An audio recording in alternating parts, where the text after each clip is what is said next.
আপনারা দেখছেন শিরোনাম update, powered by Misba agro product, Arambagh, Hooghly. Co-powered by Asha nursing home, new hospital road, Rampurhat, বীর। নমস্কার, আপনারা দেখছেন সংবাদ শিরোনাম। আর শিরোনাম আপডেট নিয়ে আপনাদের সঙ্গে আমি হাজির। আজ আপনাদের একটি অগ্নিকাণ্ডের খবর দিতে চলেছি। বুধবার আলিপুরের একটি সরকারি অফিসে আগুন লাগে। এই আগুনটি লেগেছিল একাধিক তলে, দক্ষিণ 24 পরগনার জেলা পরিষদ ভবনে।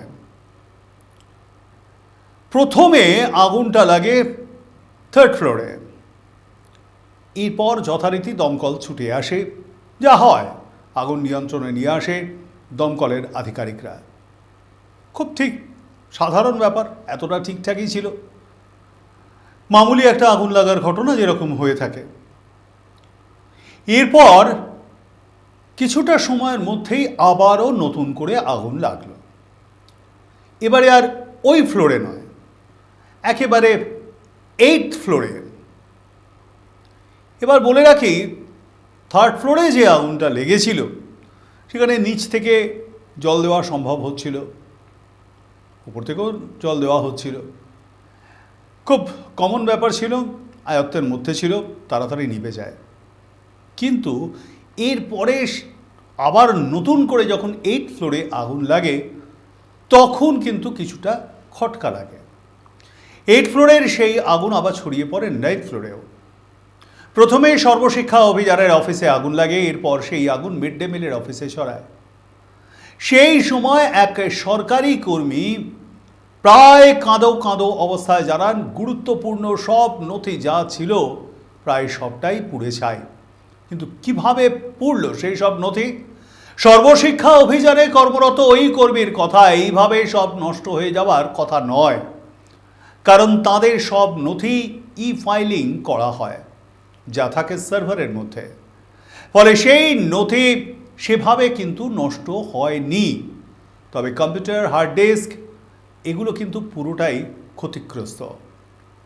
এখানেই রয়েছে দক্ষিণ 24 পরগনার কর্মাধ্যক্ষ জাহাঙ্গীর খানের অফিস। আর সেখানে প্রথমে যেটা বললাম, একটা খটকা লাগে। মাত্র কয়েকদিন আগেই এই জাহাঙ্গীর পুষ্পাকে গ্রেপ্তার করা হয়েছে। তবে কি তার বিরুদ্ধে ওঠা অভিযোগের সত্যতা প্রমাণের যা যা কিছু নথি ছিল, যা তথ্য ছিল, সেই সমস্ত কিছু লোপাট করে দিতেই এই আগুন লাগানো হলো। এটা নিছকই দুর্ঘটনা নয়, তবে এসবই উড়িয়ে দিয়েছে ছিন্নমূলের তরফে, এবং তাদের দাবি যে গোটা ঘটনাটি রাজনৈতিক উদ্দেশ্য প্রণোদিত। না, একেবারেই আপনারা শুনতে ভুল করেননি, ঠিকই বলেছি, ছিন্নমূল। কারণ তৃণমূল কংগ্রেস যে দলটি, সেই দলটা তো এখন ঋতব্রত বন্দ্যোপাধ্যায়ের দখলে। আর এই জাহাঙ্গীর যার ছায়া সঙ্গী ছিল, সেই অভিষেক বন্দ্যোপাধ্যায় এবং তার পিসি, তারা তো এখন আর তৃণমূলেই নেই। কারণ তৃণমূল তারা হাইজ্যাক করে নিয়েছে ঋতব্রত বন্দ্যোপাধ্যায়রা। ঠিক যেভাবে যুব কংগ্রেসের 21শে জুলাইটা হাইজ্যাক করেছিল তৃণমূল কংগ্রেস, তাদেরই কর্মীর শহীদ হয়েছিলেন বলে মনে আছে নিশ্চয়ই। তাই এইভাবে তৃণমূল কংগ্রেস দলটাই এখন হাইজ্যাক করে নিয়েছে ঋতব্রত বন্দ্যোপাধ্যায়রা। ফলে এরা এখন ছিন্নমূলে রয়েছে। তা সেই জাহাঙ্গীরেরও কিন্তু সেখানে থাকার কথা নয়, কারণ এই ডায়মন্ড হারবার যে মডেল অভিষেক বাবু বলতেন, তার অন্যতম প্রধান কারিগর তো এই জাহাঙ্গীর খান। হাইকোর্টের রক্ষা কবচ উঠে যেতেই সপরিবারে একেবারে নেপালে পালানোর ছক কষেছিলেন। কিন্তু সীমান্তের আগেই ধরা পড়ে যায় জাহাঙ্গীর ওরফে পুষ্পা খান, যিনি সিংহামের কাছে শের না ঝুঁকলেও রাজ্যের মুখ্যমন্ত্রী শুভেন্দু অধিকারীর কাছে সে ঝুঁকে বলেছিলেন স্বপ্নের ডায়মন্ড হারবার গড়ার স্বপ্ন ছিল তার। কিন্তু শুভেন্দু অধিকারী এই ডায়মন্ড হারবারের জন্য, ফলতার জন্য যে স্পেশাল প্যাকেজের কথা জানিয়েছেন, তার জন্য তিনি ফলতার পুনর্নির্বাচন থেকে সরে দাঁড়াচ্ছেন। এরপর সেই ভোটে 4 নম্বরে দৌড় শেষ করেন তখনকার তৃণমূলের প্রার্থী জাহাঙ্গীর খান। তার কারণ ভোট থেকে ওইরকমভাবে সরে দাঁড়াবো বললেই সরে দাঁড়ানো যায় না, তার একটা নিয়ম আছে। 2024 সালে দেশের সাধারণ নির্বাচনে এই ফলতা আসন থেকে 1,68,000 ভোটের লিড নিয়েছিলেন অভিষেক বন্দ্যোপাধ্যায়। সেই ফলতাতেই 21শে মে যে পুনর্নির্বাচন হলো, তাঁরই ছায়াসঙ্গী জাহাঙ্গীর পরাজিত হন 1,09,000-এরও বেশি ভোটে। যদিও এইভাবে আমি যেটা আগেই বললাম, আগে থেকেই তিনি প্রত্যাহার করে নিলেন, ভোটে দাঁড়ালেন না, বললেন আমি সরে যাচ্ছি, একদম সরে দাঁড়াবো, সেটা হয় না। তার একটা নির্দিষ্ট সময় থাকে, যখন তিনি নমিনেশন ফাইল করান তার কয়েকদিনের মধ্যেই সেটা উইথড্র করতে হয়, তার ডেটও নোটিফিকেশন করে জানানো হয়। এরপরে যদি আর কেউ সেই প্রার্থীপদ প্রত্যাহার করতে চায় তাহলে সেটার প্রত্যাহার হয় না, সেটা একটা প্রতীকী প্রতিবাদ হিসেবে গণ্য হলেও কমিশনের খাতায় কিন্তু সেটা প্রত্যাহার নয়। এই ফল প্রকাশের পর থেকেই কার্যত বেপাত্তা ছিলেন এই জাহাঙ্গীর খান। কিন্তু কেন তিনি বেপাত্তা ছিলেন? ভোটের ময়দানে হার জিত খুব স্বাভাবিক ঘটনা, হতেই পারে, কেউ হারবে কেউ জিতবে, এটা খুব স্বাভাবিক। তার জন্য পালিয়ে যাওয়া কেন জানাব। তবে তার আগে শিরোনাম আপডেটে নিয়ে নেব ছোট্ট একটা বিরতি, সঙ্গে থাকুন। প্রতিদিনের খাবার পাতে রান্নার স্বাদ বাড়াতে আজই ঘরে আনুন গুপ্তা মডার্ন রাইস প্রোডাক্ট লিমিটেডের চাল। আমাদের এখানে বাছাই করা সেরা চাল পাওয়া যায়, তাই যে কোনো উৎসবে আর অনুষ্ঠানে ঘরে আনুন গুপ্তা মডার্ন রাইস প্রোডাক্ট লিমিটেডের চাল। আমাদের ঠিকানা বারদুয়ারি, হরিশ্চন্দ্রপুর, মালদা। আমাদের যোগাযোগ নাম্বার 8670094785, 9733479431 এবং 8670725161। গৃহসজ্জার অন্যতম আকর্ষণ নানান ডিজাইনের মার্বেলের মেঝে, দেওয়াল ও ওয়াল ফ্রেস্কো, যার জন্য আপনাকে অবশ্যই আসতে হবে নদিয়া টাইলস অ্যান্ড মার্বেলে।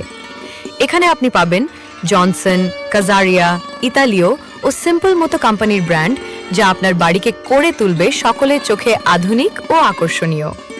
আমাদের ঠিকানা গঙ্গনি, বাতকুতল্লা, নদিয়া। যোগাযোগ 8252-328-818-8972-778571।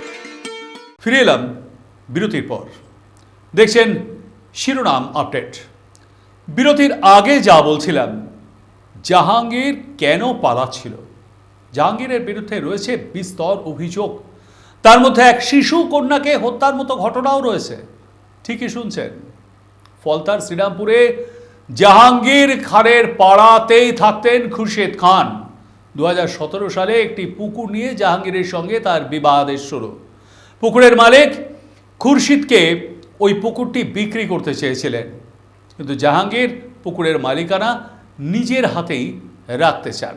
এই নিয়ে খুরশিদের সঙ্গে তার বিবাদ। এই ঘটনাকে কেন্দ্র করে খুরশিদের বাড়িতে হামলা ছাড়ায় এই জাহাঙ্গীরের দলবল। জাহাঙ্গীরের নেতৃত্বে এই হামলা চালানো হয়েছিল বলে অভিযোগ। তার বাড়িতে ইট পাথর ছোড়া হয়। সেই হামলায় মাথায় ইটের আঘাত লেগে মৃত্যু হয় খুরশিদের ছোট্ট মেয়ে সাবিরা খাতুনের। কিন্তু সেই সময় পুলিশ কোনো এফআইআর তো নিতে চায়নি, উল্টে ওই মৃত শিশু কন্যাটির তার বাবা খুরশিদের বিরুদ্ধে খুন, অস্ত্র আইন আর গাঁজা রাখার মামলার রুজু করে। পুলিশ হেফাজতে বেধড়ক মারধরও করা হয় এই খুরশিদকে। বুঝতে পারছেন মমতা বন্দ্যোপাধ্যায়ের নেতৃত্বাধীন তার সরকার কিভাবে পুলিশকে একেবারে দলদাসে পরিণত করেছিল। জাহাঙ্গীর গ্রেপ্তার হলেও তার দলবলের বেশ কয়েকজন এখনো কিন্তু জেলের বাইরে। 2017 সালের হামলায় জড়িত সব অভিযুক্তের গ্রেপ্তারি চান ওই মৃত শিশুটির বাবা খুরশেদ। সেই ঘটনার পর থেকেই ভয়ে এলাকা ছাড়া হয়ে যান খুরশেদ। ডায়মন্ড হারবারের সরিষা এলাকায় এখন তিনি থাকেন। মঙ্গলবার ধৃত তৃণমূল নেতা ডায়মন্ড হারবার এসিজিএম আদালতে যখন তোলা হয় এই জাহাঙ্গীরকে, সেই সময় আদালত চত্বরে বিক্ষোভ দেখাচ্ছিলেন যে সমস্ত স্থানীয়রা, সেই বিক্ষোভকারীদের মধ্যে ছিলেন এই খুরশিদও। জাহাঙ্গীরের গ্রেপ্তারিতে মেয়ের মৃত্যুর শোক কিছুটা কমলেও তার ফাঁসি হলে পুরোপুরি শান্তি পাবেন জানিয়েছেন খুরশিদ। এছাড়াও এই জাহাঙ্গীরের বিরুদ্ধে বাজারের উন্নয়ন করে দেবে নাম করে ব্যবসায়ীদের ওপর অত্যাচার, দোকান ভাঙচুর, জোর করে টাকা আদায়ের মতো একাধিক অভিযোগ। আবারও ফিরে যাব সেই দক্ষিণ 24 পরগনার কর্মাধ্যক্ষের অফিসে আগুন লাগার খবরে। দমকল কর্তৃপক্ষ জানিয়েছে কর্মাধ্যক্ষের যে অফিস সেখানেই আগুন লাগে। তার উল্টো দিকে আইএনসির অফিস রয়েছে, সেটাও সম্পূর্ণ ভস্মীভূত। কেন্দ্রীয় শিক্ষা দপ্তরের প্রতিমন্ত্রী ডক্টর সুকান্ত মজুমদার জানিয়েছেন, আগুন লাগিয়ে সব ফাইল পুড়িয়ে দিয়ে তথ্য লোপাটের একটা চেষ্টা, উপযুক্ত তদন্তের দাবি জানিয়েছেন ডক্টর সুকান্ত মজুমদার। পুলিশ জানিয়েছে ঘটনাস্থলটি সম্পূর্ণভাবে ঘিরে ফেলা হয়েছে এবং সেখানে পুলিশ পিকেট চলছে। ইতিমধ্যেই আলিপুরের এই সরকারি অফিসে অগ্নিকাণ্ডের ঘটনার দায়ের হয়েছে এফআইআর। এই ঘটনায় অজ্ঞাত পরিচয় ব্যক্তিদের বিরুদ্ধে আলিপুর থানায় একটি লিখিত অভিযোগ দায়ের করেছেন দক্ষিণ 24 পরগনার অতিরিক্ত জেলা শাসক। ভয়ঙ্কর এই অগ্নিকাণ্ডের নেপথ্যে কোনো ষড়যন্ত্র রয়েছে কিনা তা জানতে তদন্তেরও দাবি জানিয়েছেন তিনি। জানা গিয়েছে, আগুন লাগার প্রকৃত কারণ জানতে ফরেনসিক বিশেষজ্ঞদের একটি দল ঘটনাস্থল পরিদর্শন করে সেখান থেকে নমুনা সংগ্রহ করে তার ল্যাবরেটরিতে পাঠাবেন। তাদের মতামত এবং তদন্তের ভিত্তিতেই আগুন লাগার উৎস, কারণ সব কিছুই জানতে পারা যাবে। তদন্তের স্বার্থে সমস্ত দিক খতিয়ে দেখছেন তদন্তকারীরা। ঘটনাস্থলে রাজ্যের নতুন সরকারের দমকল মন্ত্রী কৌশিক চৌধুরী। তবে আপনাদেরকে জানিয়ে রাখি, প্রাথমিকভাবে মনে করা হয়েছিল শর্ট সার্কিট থেকেই এই আগুন লেগেছিল, কিন্তু ঘটনার মতিগতি দেখে সে বিষয়ে নিশ্চিত হতে পারছেন না তদন্তকারী অফিসাররা। বিশেষ করে জাহাঙ্গীর খানকে গ্রেপ্তার করে এবং তারপরে মঙ্গলবারই আদালতে পেশ করা হয়, আর তারপরেই এই আগুন লাগার ঘটনা পরের দিন। সুতরাং এর মধ্যে কোথাও যেন একটা যোগসূত্র রয়েছে বলে মনে করছেন তদন্তকারী অফিসাররা। প্রত্যক্ষদর্শীদের দাবি, বুধবার সকাল 9:50 নাগাদ দক্ষিণ 24 পরগনা জেলা পরিষদের অফিসে প্রথম ধোঁয়া দেখতে পাওয়া যায়। 10 তলা এই ভবনটির 3 তলায় প্রথম আগুন লাগে। চোখে নিমেষে সেই আগুন বিধ্বংসী আকার নেয়। লেলিহান শিখা ছড়িয়ে পড়ে 5-6 তলাতেও। বিল্ডিং থেকে পরপর বিস্ফোরণের শব্দ ভেসে আসে। আগুন নেভাতে রীতিমতো বেগ পেতে হয় দমকল কর্মীদের। এই আগুন নিয়ন্ত্রণে নিয়ে আসবার পর নতুন করে আবারও আগুন লাগে একেবারে ওপরের 8 ফ্লোর 9 ফ্লোরে। কী করে লাগলো তা ভেবেই কুল কিনারা পাচ্ছেন না দমকলের অফিসাররা। এই বিল্ডিংয়ে 4 তলায় কর্মীবর্গ দপ্তরের অফিস, 9 তলায় সর্বশিক্ষা অফিসারের দপ্তর, এছাড়া অন্যান্য তলায় রয়েছে ন্যাশনাল ইনফরমেটিক্স সেন্টার, বন দপ্তর, আরটিও, বিদ্যুৎ বিভাগ, জলসম্পদ ও আদিবাসী উন্নয়ন দপ্তরের অফিস। এই বিল্ডিংয়ের পাশেই রয়েছে আলিপুর কোর্ট। রাস্তার চারিদিকে আইনজীবীদের চেম্বার, ছোট বড় নানান দোকান। শিক্ষা দপ্তরের কর্মীরা জানিয়েছেন যে ইলেকট্রিক্যাল ম্যাটেরিয়ালস কিন্তু একেবারে আপডেটেড। এমসিবি প্রতিটি ফ্লোরে প্রতিটি কানেকশনের সঙ্গেই রয়েছে। চট করে আগুন লাগা অস্বাভাবিক। শর্ট সার্কিট হলে এমসিবি কিন্তু অটোমেটিক্যালি পড়ে যাবে। এইভাবে দাউ দাউ করে আগুন লাগার কথা কিন্তু একেবারেই নয় এবং এটা খুবই অস্বাভাবিক বলে মনে করছেন তিনি। ওদিকে বিজেপি নেতা রাকেশ সিং দাবি করেছেন ষড়যন্ত্র করেই আগুন লাগানো হয়েছে। সরাসরি তিনি তোপ দেখেছেন অভিষেক আর জাহাঙ্গীরের বিরুদ্ধে। তারাই এতে জড়িত, তারাই লোক দিয়ে এই আগুন ধরিয়েছে নিজেদের পাপ মুছে ফেলতে। সত্যি কি তাই? কি বলেন আপনারা? মতামত জানাবেন কমেন্ট বক্সে। লাইক, শেয়ার, সাবস্ক্রাইব করতে ভুলবেন না। শিরোনাম আপডেট আজ এই পর্যন্তই। দেখতে থাকুন সংবাদ শিরোনাম। নমস্কার। এ মার্ট, গোবিন্দপুর, দাঁতপুর, হুগলি ও কলেজ মোড়, ধনিয়াখালী, হুগলি। শপিং এর স্টাইল, দামে স্মাইল।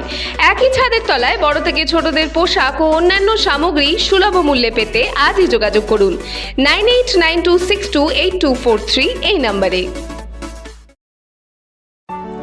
হুগলি ডানকুনি হোটেল রোদ্দুর রয়েছে এসি রুম, ব্যানকুয়েট হল, সুইমিং পুল আর সেলফি পয়েন্ট। এখানেই শেষ নয়, জন্মদিন অ্যানিভার্সারির জন্য বিশেষ আয়োজন, সাথে রয়েছে দাওয়াতের স্পেশাল বিরিয়ানি।